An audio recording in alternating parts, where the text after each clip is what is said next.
सुबह की हल्की धूप में लाल सलवार सूट पहने एक साधारण सी महिला बाजार की ओर बढ़ रही थी। कोई नहीं जानता था कि यह आम दिखने वाली महिला दरअसल जिले की डीएम कविता शर्मा है, जो कविता ने जानबूझकर ऐसा रूप लिया था ताकि कोई उन्हें पहचान न सके। वह अपनी पुरानी यादों में खोई हुई थी और अचानक सोचा कि क्यों न आज पुराने दिनों की तरह सड़क किनारे वाले ठेले से अंडे खाए जाएं। थोड़ा आगे बढ़ते ही उनकी नजर सड़क के किनारे एक छोटे से ठेले पर पड़ी। वहां करीब 50 साल की दुबली पतली बुजुर्ग महिला अंडे बेच रही थी। कविता, जो अब उस इलाके की डीएम थी, धीरे धीरे चलते हुए ठेले के पास पहुंची और मुस्कुराकर बोली, दादी 3 ऑमलेट बना दीजिए। बुजुर्ग महिला ने तुरंत मुस्कुराते हुए तवे पर तेल डाला, अंडा तोड़ा और झटपट फूला फूला गर्मा गर्म ऑमलेट बनाकर प्लेट में परोसा। जैसे ही कविता ने पहला कौर लिया, उनके चेहरे पर सुकून और खुशी झलक उठी। बचपन से ही उन्हें अंडों का बहुत शौक था और आज सड़क किनारे का वही साधारण सा ऑमलेट उन्हें पुराने दिनों की यादों में ले गया। लेकिन ड्यूटी और व्यस्त जिंदगी की वजह से उन्हें ऐसा मौका बहुत कम मिलता था। वो चुपचाप ऑमलेट के स्वाद का मजा ले ही रही थी कि तभी अचानक वहां एक इंस्पेक्टर सिपाहियों के साथ आया और वह ठेले के पास रुककर जोर से चिल्लाया, अरे ओ बूढ़ी औरत, जल्दी से पैसे निकाल। अचानक आवाज सुनकर अंडे बेच रही 50 साल की महिला घबरा गई। उसके हाथ कांपने लगे। वह घबराई हुई बोली, साहब अभी तो दिन की शुरुआत है, अभी तक मैंने कुछ कमाया भी नहीं, ग्राहक भी बस अभी आए हैं, शाम को आ जाइए तब दे दूंगी, अभी सच में पैसे नहीं हैं। यह सुनते ही इंस्पेक्टर आग बबूला हो गया। उसने बिना कुछ सोचे समझे उस महिला के गाल पर जोरदार थप्पड़ जड़ दिया। यह नजारा देखकर डीएम कविता का खून खौल उठा। उन्होंने तुरंत आगे बढ़कर सख्त आवाज में कहा, रुकिए इंस्पेक्टर साहब, आप इनसे किस बात के पैसे मांग रहे हैं और क्यों? किस हक से आपने इन्हें थप्पड़ मारा? आपको कोई अधिकार नहीं है किसी गरीब मेहनतकश महिला के साथ ऐसा व्यवहार करने का। इंस्पेक्टर लोकेश ने घूरते हुए कविता से कहा, तुम कौन होती हो बीच में बोलने वाली? तुम बीच में मत पड़ो, तुम्हें पता भी है बात क्या है। ज्यादा बोलेगी तो अभी यहीं गिरफ्तार कर लूंगा, चुपचाप खड़ी रहो। कविता ने गुस्से में आंखें तरेड़ते हुए जवाब दिया, देखिए आप जो कर रहे हैं वह बिल्कुल गलत है। कहीं भी कानून में नहीं लिखा है कि आप गरीबों से वसूली करें। आप इस महिला पर जुल्म कर रहे हैं और इसका अंजाम आपको भुगतना पड़ेगा। सुधर जाइए। यह सुनते ही इंस्पेक्टर लोकेश आग बबूला हो गया। उसने बुरी तरह अपना आपा खो दिया और कविता के गाल पर एक जोरदार थप्पड़ जड़ दिया। थप्पड़ इतना तेज था कि कविता थोड़ा लड़खड़ा गई, लेकिन तुरंत खुद को संभाल लिया। उनकी आंखों में अब गुस्से की ज्वाला थी। उसने चिल्लाते हुए बोला, आपने मुझ पर हाथ उठाया है, अब मैं आप पर एफआईआर दर्ज करवाऊंगी। इंस्पेक्टर लोकेश सिंह हंस पड़ा और धमकी भरे लहजे में बोला, एफआईआर तुझे समझ नहीं आया? अगर ज्यादा बोली तो इतना मारूंगा कि घर तक नहीं जा पाएगी। निकल यहां से, वरना धक्के मारकर भगा दूंगा। इतना कहकर वह फिर से अंडे बेचने वाली बुजुर्ग महिला की ओर मुड़ा। उसने उसका कॉलर पकड़ लिया और चीखते हुए बोला, अबे औरत, ज्यादा होशियारी मत कर, जल्दी से पैसे निकाल वरना तेरा ठेला यहीं सड़क पर तोड़ दूंगा। ये कहते ही इंस्पेक्टर ने गुस्से में ठेले पर एक जोरदार लात मार दी। ठेला उलट गया और सारे अंडे सड़क पर बिखर गए। बेचारी महिला डर के मारे कांप उठी। उसकी आंखों से आंसू छलक पड़े। वह घुटनों के बल बैठकर बिखरे हुए अंडे समेटने लगी और रोते हुए बुदबुदाने लगी, हे भगवान, ये क्या हो गया? तभी इंस्पेक्टर लोकेश सिंह गुस्से में अपना डंडा उठाया और बुजुर्ग महिला की पीठ पर जोर से दे मारा। महिला दर्द से चीख उठी और हाथ जोड़कर गिड़गिड़ाने लगी, साहब मैं सच कह रही हूं, अभी तक कुछ कमाया ही नहीं, शाम को आइएगा, जो भी कमाऊंगी दे दूंगी, प्लीज मुझे मत मारिए, प्लीज माफ कर दीजिए। यह दृश्य देखकर कविता का खून खौल उठा। वह और सहन नहीं कर सकी। गुस्से से आगे बढ़कर बोली, माँ जी, आपको किसी से माफी मांगने की जरूरत नहीं है। ये लोग गरीबों पर जुल्म ढाते हैं और इन्हें जरा भी शर्म नहीं आती। बड़ी मुश्किल से आप जैसे लोग ठेला लगाकर अपना और अपने परिवार का पेट पालते हैं और यह पुलिस वाले आपकी मेहनत की कमाई लूटते हैं। इंस्पेक्टर साहब, अब मैं आपको आपकी औकात दिखाकर ही रहूंगी। इंस्पेक्टर ठहाका मारते हुए बोला, अरे तेरी इतनी हिम्मत, तू मुझे औकात दिखाएगी? तेरी औकात ही क्या है? मेरे सामने जा, अपना काम कर। ज्यादा बकवास करेगी तो इतना मारूंगा कि चलने लायक नहीं बचेगी। इतना कहकर इंस्पेक्टर और उसके साथ खड़े हवलदार हंसते हुए वहां से लौटने लगे। जाते जाते इंस्पेक्टर ने मुड़कर बुजुर्ग महिला को घूरते हुए धमकी दी, शाम को फिर आऊंगा, अगर पैसे नहीं मिले तो न तू बचेगी और न तेरा ठेला, समझ गई। यह कहकर वह लोग वहां से चले गए। कविता तुरंत बुजुर्ग महिला के पास गई और झुककर प्यार से बोली, माँ जी आप ठीक है ना, टेंशन मत लीजिए, आप घर जाइए, इन पुलिस वालों को सबक सिखाना अब मेरा काम है। बुजुर्ग महिला की आंखों से आंसू बह निकले। कांपते हुए स्वर में बोली, बेटा तूने मेरे लिए इतना क्यों किया, मेरे ही चक्कर में तुझे मार पड़ी, तू क्या कर लेगी उनका, वो पुलिस वाले हैं, सालों से हम गरीबों पर जुल्म करते आ रहे हैं, हम कुछ नहीं कर पाए, तू भी कुछ नहीं कर पाएगी, छोड़ दे ये सब। कविता ने गहरी सांस ली। उसकी आंखों में आग और चेहरे पर दृढ़ संकल्प साफ झलक रहा था। नहीं मां जी, अब बहुत हो गया, आप नहीं जानती मैं क्या कर सकती हूं, इन लोगों को उनके गुनाहों की सजा दिलवाकर ही रहूंगी, आप फिक्र मत कीजिए, बस घर जाइए और आराम कीजिए। यह कहकर कविता वहां से निकली और सीधा घर पहुंची। घर पहुंचकर सड़क पर हुई सारी बातें उनके दिमाग में घूमने लगी। उनको महसूस हो रहा था कि पानी सिर से ऊपर जा चुका है। यह पुलिस वाले वर्दी की आड़ में भेड़िए बन चुके हैं।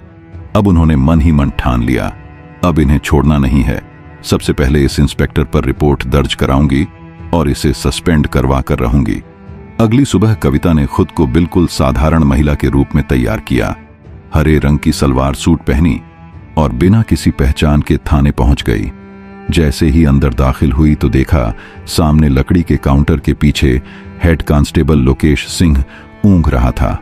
उसकी तोंद मेज पर टिकी हुई थी और मुंह से खर्राटों की हल्की आवाज आ रही थी। एक कोने में 2 और सिपाही बैठे थे, चाय की चुस्कियां लेते हुए जोर जोर से हंस रहे थे। माहौल देखकर कविता के मन में गुस्सा और दुख दोनों उमड़ पड़ा। कविता ने सख्त आवाज में कहा, सुनिए लोकेश सिंह की नींद टूटी। उसने चिढ़कर आंखें खोली और कविता को ऊपर से नीचे तक घूरा। उसकी आंखों में मदद का भाव नहीं बल्कि वही पुरानी घृणा और अहंकार था। इंस्पेक्टर लोकेश सिंह गुर्राया, क्या है इस वक्त, क्या करने आई है यहां? कविता ने शांत लेकिन दृढ़ स्वर में जवाब दिया, मैं यहां रिपोर्ट लिखवाने आई हूं। इंस्पेक्टर लोकेश ने ऊंची आवाज में पूछा, रिपोर्ट किसके खिलाफ और किसके लिए? कविता ने कहा, तुम्हारे खिलाफ, क्योंकि उस गरीब औरत के लिए जिसे तुम लोगों ने सड़क पर अंडे बेचते समय सताया था, और उस मेहनत की कमाई के लिए जिसे तुम लोगों ने लात मारकर सड़क पर बिखेर दिया था, और मैं जब रोकने गई तो मुझे भी मारा। यह सुनते ही लोकेश सिंह जोर से हंस पड़ा। उसकी हंसी में क्रूरता थी। वह बोला, रिपोर्ट तू लिखवाएगी मेरे खिलाफ रिपोर्ट? अरे पगली, यहां इंसाफ नहीं चलता, यहां चलता है लोकेश सिंह का डंडा। चल भाग यहां से, नहीं तो थाने के अंदर कर दूंगा। तभी अंदर के कमरे का दरवाजा जोर से खुला और एक कमल सिंह नाम का एएसपी थाने के अंदर आया, जो उसका लंबा चेहरा चौड़ा चेहरा ले खड़ा था, लेकिन उसकी आंखों में इंसानियत की जगह सिर्फ अहंकार और क्रूरता झलक रही थी। उसने कविता को देखा और अपनी मूंछों पर ताव देते हुए गुर्राया, क्या हो रहा है लोकेश? ये कौन लड़की है लोकेश? सिंह ने लापरवाही से जवाब दिया, कुछ नहीं साहब, ये वही है जो उस अंडे बेचने वाली औरत के मामले को लेकर आई है, भगा रहा हूं इसे। कमल सिंह धीरे धीरे कविता के पास आया। उसने उसे ऐसे देखा जैसे वह कोई कीड़ा मकोड़ा हो। उससे पूछा, क्या नाम है तेरा? कविता ने दृढ़ स्वर में कहा, कविता, और मैं यहां रिपोर्ट लिखवाने आई हूं। विक्रम सिंह तुर्शी से हंस पड़ा और बोला, देख, हमारे पास फालतू कामों के लिए वक्त नहीं है, सुबह सुबह आकर ड्रामा करने चली आई, चल निकल यहां से, वरना इसी हवालात में बंद कर दूंगा। कविता अपनी जगह से हिली नहीं। उसकी आंखों में वही आक्रोश और संकल्प झलक रहा था। यह देखकर विक्रम सिंह का पारा चढ़ गया। उसने गुस्से में कहा, सुना नहीं तूने? इतना कहकर उसने हाथ उठाया और पूरी ताकत से कविता को धक्का दे दिया। कविता सीधे जमीन पर गिर पड़ी। उसके सिर में मेज के कोने से हल्की चोट लगी। एक पल के लिए उसकी आंखों के सामने अंधेरा छा गया, लेकिन दर्द से भी बड़ा था अपमान का घाव। दोस्तों, एक डीएम ऑफिसर जिसके सामने खड़े होने की किसी की हिम्मत नहीं होती, आज एक मामूली एसपी के अहंकार ने उसे जमीन पर गिरा दिया था। कविता के अंदर का गुस्सा अब लावा बनकर उबल रहा था। उसे साफ दिख चुका था, ये लोग वर्दी के लायक नहीं हैं। यह वर्दी सिर्फ गरीबों को रौंदने के लिए इस्तेमाल करते हैं। कविता जमीन पर से उठी और गुस्से में बोली कि तुम दोनों का हाल ऐसा करूंगी कि तुम दोनों पानी पीने लायक भी नहीं रहोगे। इतना सुनते ही एएसपी कमल ने कविता को धक्का देकर थाने से बाहर निकाल दिया। यह सब देखकर अंदर खड़े सिपाही ठहाके लगाने लगे। उनमें से एक बोला, देखो देखो, बड़ी आई थी गरीबों की हमदर्द, देखो कैसे सर झुकाकर जा रही है। कविता ने अपमान और गुस्से को भीतर समेट लिया। उसकी आंखों में आंसू तो थे, लेकिन उनमें आग भी थी। उसने मन ही मन कठोर संकल्प लिया, अब इन्हें मैं छोड़ूंगी नहीं। इन सबको उनके किए की सजा ऐसी दूंगी कि वह सपने में भी नहीं सोच सकते। फिर अगली सुबह का नजारा पूरे शहर के लिए हैरान कर देने वाला था। सूरज की पहली किरणों के साथ ही सड़क पर सायरनों की गूंज फैल गई। 2 पुलिस जीपें सबसे आगे रास्ता साफ करती हुई चल रही थीं। उनके पीछे काले शीशों वाली डीएम कविता की डीएम वाली गाड़ी थी और उसके ठीक पीछे 2 और पुलिस वाहन सुरक्षा घेरे में थे। पूरा इलाका सन्नाटे में डूब गया। लोग घरों की खिड़कियों और दुकानों से झांक कर देखने लगे कि आखिर शहर में इतना बड़ा काफिला क्यों निकला है। जैसे ही काफिला थाने के मुख्य दरवाजे पर आकर रुका, गाड़ियों के दरवाजे एक साथ खुले। डीएम कविता पूरी गरिमा के साथ चमकदार बेज रंग की आधिकारिक वर्दी पहने, टोपी सिर पर सटी हुई गाड़ी से उतरी। उनके साथ बड़े बड़े पुलिस अधिकारी दोनों ओर खड़े हो गए। थाने के बरामदे में खड़े वही सिपाही जो कल तक उस पर हंस रहे थे, अब इस नजारे को देखकर मानो पत्थर के बुत बन गए। उनके पैरों तले जमीन खिसक गई, आंखें फटी की फटी रह गईं और होंठ सूखकर एकदम चुप हो गए। एसपी कमल सिंह अपने डेस्क पर बैठा कुछ फाइलें देख रहा था और लोकेश सिंह उसके बगल में खड़ा था। दोनों को जरा भी अंदाजा नहीं था कि आज उनका सबसे बुरा दिन आने वाला है। कविता ने बिना किसी को देखे सीधी नापतल वाली चाल में थाने के अंदर कदम रखा। उनकी वर्दी की चमक और चारों तरफ गूंजता सन्नाटा सब कुछ बयां कर रहा था। कविता की आंखें सीधी कमल पर जाकर ठहरी। कमल ठिठक कर खड़ा हो गया। चेहरे की रंगत उड़ चुकी थी। उसके दिमाग में वही कल का मंजर घूम गया। वही लड़की जिसे उसने इस थाने से धक्के देकर बाहर निकाला था, अपमानित किया था, अब वही लड़की आज इस थाने में डीएम बनकर खड़ी थी। कमल के बगल में खड़ा लोकेश सिंह भी हक्का बक्का रह गया। उसके चेहरे पर भी डर साफ झलक रहा था। कविता ने ठंडी लेकिन बेहद सख्त आवाज में कहा, क्या हुआ? चेहरे का रंग क्यों उतर गया? याद है ना, जब मैं अंडे बेच रही महिला के साथ किए गए कुकर्म को देखकर मैं जब रिपोर्ट लिखवाने आई थी तो यहीं से धक्के मारकर निकाला था मुझे। आज उसी दरवाजे से वापस आई हूं। फर्क बस इतना है कि कल मैं साधारण कपड़ों में आम लोगों की तरह बनकर आई थी और आज डीएम की वर्दी में हूं। कमल और लोकेश के पास कोई जवाब नहीं था। दोनों के चेहरे झुके हुए थे। कविता ने सख्त स्वर में कहा, तुम दोनों ने गरीबों पर जुल्म ढाया है, कानून की मर्यादा तोड़ी है। अब तुम्हें जनता के सामने शर्मिंदा होकर अपनी औकात याद करनी होगी। उन्होंने पीछे खड़े हुए आईपीएस अधिकारी को तुरंत आदेश दिया, दोनों की वर्दी उतारो और सर्विस रिवॉल्वर जब्त करो। वर्दी उतरवाने के बाद कविता ने और भी सख्त आदेश दिया, अब इन दोनों को वहीं बाजार ले जाओ जहां वह बुजुर्ग महिला अंडे बेच रही थी और जनता के सामने इनसे माफी मंगवाई जाए। पूरा थाना और सुरक्षा काफिला बाजार की ओर बढ़ा। बाजार में लोगों की भारी भीड़ इकट्ठा हो गई थी। वहीं बुजुर्ग महिला अपने अंडे बेच रही थी। कविता ने भीड़ के सामने कहा, याद रखो, जो गरीबों का हक मारता है उसका यही हश्र होता है। फिर उन्होंने एसपी कमल सिंह और लोकेश सिंह को कहा, अब झुको और इन बुजुर्ग महिला से माफी मांगो।